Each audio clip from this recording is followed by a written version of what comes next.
Did your mom force you to eat Sam? Yes. There was a victim named Sam. He was 8 years old from Chicago, or at least that's what my parents told me. Most traumatic night of my life. Like, my mom and dad were like, he's your new brother. We had dinner with him. They called it the Last Supper, and afterwards they sacrificed him. So it was my turn when I was 5, almost 6, to solely sacrifice a child, and it was Sam, the 8-year-old. We just had dinner with him.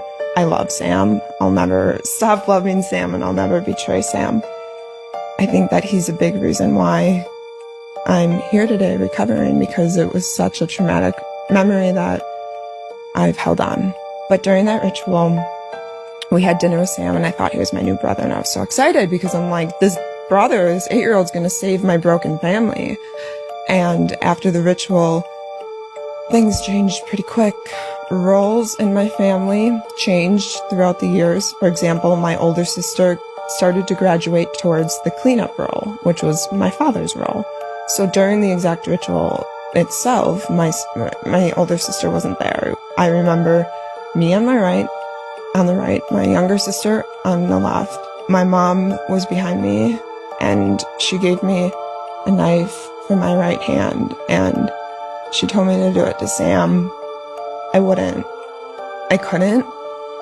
And I thought either something really bad would happen to me or Sam would get let go.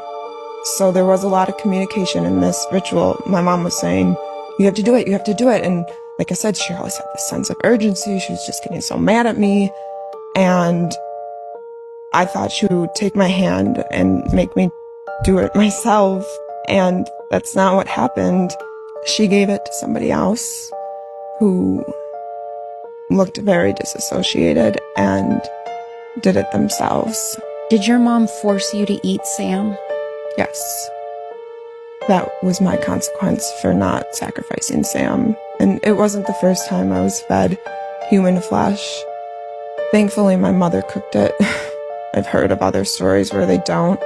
But because it was Sam, someone who I grew an attachment to, I feel like that was me drinking the Kool-Aid or taking sips. Like, that's kind of what enabled me, or a big factor, to go into denial, because I felt so guilty. And I will say, I didn't eat any of them fully. Like, I had this thing where I would chew it up, and then when my mom wasn't looking, I would put it under a blanket or in a milk glass. She never said anything to me about it, thank God. But I feel like I did that to help alleviate some of the guilt. Sure. And I think it might have worked, too.